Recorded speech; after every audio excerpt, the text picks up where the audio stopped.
Hello, you're watching Access. My name's Dave, and I'm joined today by Rob. Hello. And Rob, we are back in Fallout 4. It's the only place I have been, Dave. I know, me too. I'm in there in my dreams. And this is 6 things you must do in Fallout 4. Well, there's a horrible mutated dolphin thing. That's not one of the things. I just wanted to put that in there because I thought it was cool. So the first thing, Rob, this is your capture. I just really like this. This guy. Oh, out of nowhere. Screw this guy. I suppose that's what a scavenger is. So at first this was going to be just vats people's bits off. Vats people's bits off. And then it was just sort of like just the shooting in general, and then the gore, and then it's just all kinds of bits of combat. So I love how Dogmeat does that. I love that. I thought that was a great bit. What I like about VATS is how it's not like, it doesn't just pause time. Like it did in Fallout 3. Exactly. Paused it. I think that's a big difference because it's not just like maybe a little bit cheaty when it was pausing time, but when I've been hurt substantially in VATS in Fallout 4. I think the cinematics can be brilliant. Some of the like follow cams I've had. This is a brilliant one, Rob. Congratulations. That's my favourite thing to do, is get right up close to someone with a shotgun and VATS them in the head, because it's wonderful. Also, I've got the Bloody Mess perk, which gives you a greater chance of seeing a bloody mess. I see. Well, that really was a bloody mess. That was a nice one. You had the sneak attack there for twice the damage. Sneak attack bonus. This guy as well. I think he sort of moves into the bullet there. I don't know if you got me dying here, but I got a grenade thrown at me in that pipe. Oh, really? Just after that happened. Well, this VATS is also great as well for just seeing what you're up against. So we came across these super mutants. There's like 4 super mutants just hanging out. I like that one, just sat down. Suicider. I saw it was a suicider. Well, actually, you spotted it was a suicider. Was going to shoot him, but I haven't got the best shot. No. Let's be honest. But what I do have are Molotovs. So basically, your idea is to try and blow up the bomb on the suicider. That was the plan. It worked! And what a plan it was. Wow. There's his torso just flailing about. It's so cool. It took out 4 super mutants at a time. With one Molotov. One Molotov. And look, broken tibia. Anyone? I love that. You could see there it is, in fact. I like how you can scavenge his items from any of his bits. Yeah, even his like broken tibia. Yeah.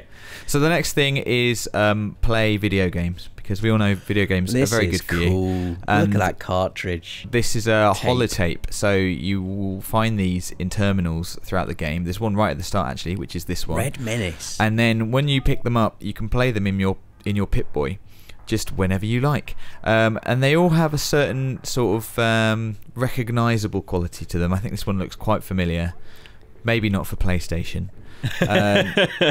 Contractually obliged not to say what game this looks like, but yeah, I can see exactly what you mean. And they're really quite good fun actually. I mean, just for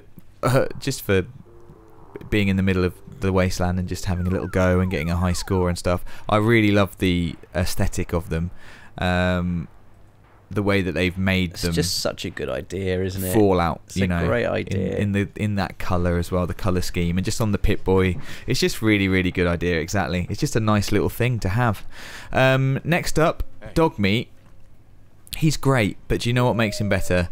Is making him wear things. I love this. There were so many things that I didn't know you could do. I mean, I'm not an expert at Fallout. I played Fallout 3 loads. Yeah. You're playing this loads, but so many things I had no idea you could do this with Dogmeat. And quite often it doesn't tell you, or it does tell you, but just so quietly. Yeah. So like here, once you trade with Dogmeat and put something in him, which is a weird thing to say, occasionally you'll see you can press triangle on that thing and you can equip it.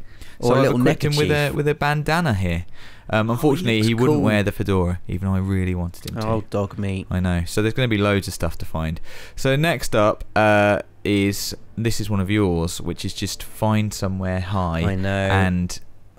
And take it all in. And there's so many great vistas in Fallout 4. It's a beautifully designed world. It's a surprisingly changing landscape for an apocalypse. When we've established it's size-wise, as in square miles of it, it's probably not as big as something like The Witcher 3, but it's so dense and well designed and varied and beautiful. I mean, you get areas like this. This is quite close to downtown Boston. We just saw Diamond City there. And then look at it in the storm as well. Yeah, and the open world feels brilliantly paced, doesn't it? It feels like a real world. It slowly reveals itself to you. It's not like things have been put there for gameplay purposes. There's a boat. but at the same time, it doesn't feel like you're just trekking around for miles with nothing to do. Here's a boat, exactly. Just one of the many things you might find. Next thing, Rob, is tackle something that you really probably shouldn't. So this is you taking on a Deathclaw. I thought we could just watch this in full and you could explain what happened. Well, this is, I mean, I'd been on the roof of this building in my power armor, happily mowing down raiders with my minigun. Yeah. Not knowing that a Deathclaw was going to come out and that I'd needed to have saved my minigun ammo. And so I'm there just spaffing my minigun at him, just assuming that the game has given me a minigun at this point because it's going to allow me to easily beat this Deathclaw. But no, I run out of minigun ammo. And when you run out of minigun ammo, beating this Deathclaw is really hard. I think that... Even in power armor. I think that the game didn't account for you being a terrible shot. I think that's what actually happened. Probably. There was a lot of missed bullets there. There were. I really like... So I heard this story and I was watching the capture back to make this video, and I just really enjoy what happens at the end here, which is, well, you'll see. First of all, he's giving you some real aggro. Still got that minigun, it's no good to you. I don't know what I'm not trying to do. I like that you go and take on a raider, just like screw you, raider. They're helping you, I think. I'm a bully. Like they probably being bullied. As worried about the Deathclaw as anybody. Oh, he's horrible. Look, he's just making mincemeat of me. Look at my power armor, both legs crippled, the head's gone. Not good. But this is the bit that I just couldn't believe, Rob. I couldn't believe that you did this. In we go. Inside. In the building. So you're going to come up against loads of stuff that is far too powerful for you. The cool thing about Fallout is it lets you just go anywhere straight away, so there's a good chance you're going to find stuff you're nowhere near strong enough to beat, like a massive army of super mutants that are firing missiles, Dave. Yeah. Now the missiles really should have been. Musket. They really should have been like a hint not to do this. He's about to die. I can't believe it. You were close to killing him, but I think you've lost your leg there. Yeah. Oh yeah. Attack. There's some blood. You've used my character as well. It's not I know. Fair. I'm sorry. I just wanted to see what you'd look like as a crumpled mess. So this brings us on to number 6, Rob. I've saved this for last because it's my favourite thing. This is me doing something good. Yeah, it is for a change. Now, you might have seen on the channel, Nath challenged me to build a house. It was pretty rubbish, but, you know, it kind of worked. It inspired me to build this, Dave. Yeah, now Rob told me he was going to build a tower, and I just had no idea this is what you were going to build, which is truly amazing. It would have gone higher, but you can't actually go higher than that. I was going to build it. I wanted at least 10 stories, but this is 6 stories. This is Pearson Tower. The eagle-eyed might have noticed the view from the top earlier when we were looking out over Sanctuary.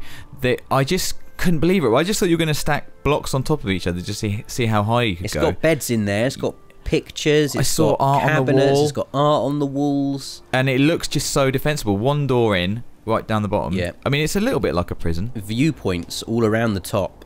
And it looks a bit like the tower from The Raid, the film The Raid. It does, actually. But a smaller version. I'm hoping to see just some more from this. My character's a badass. Look at him. He just looks like you. Yeah. I want to see this develop further. I want to see what you're going to do with this tower. I'm going to do some more to it. Don't you worry. So there you go. That's 6 things that you have to do in Fallout 4. I mean, just the very first 6 that we could think of. There's so many. It's such a vast game. Yeah, just get in there and explore it because so much can happen. Yeah, just exactly. pick a direction and walk there. Yeah. It's brilliant. Let us know what you've been getting up to in Fallout 4, what you're looking forward to getting up to in the comments. Like this video if you liked it, and do subscribe to keep up to date with everything on PlayStation.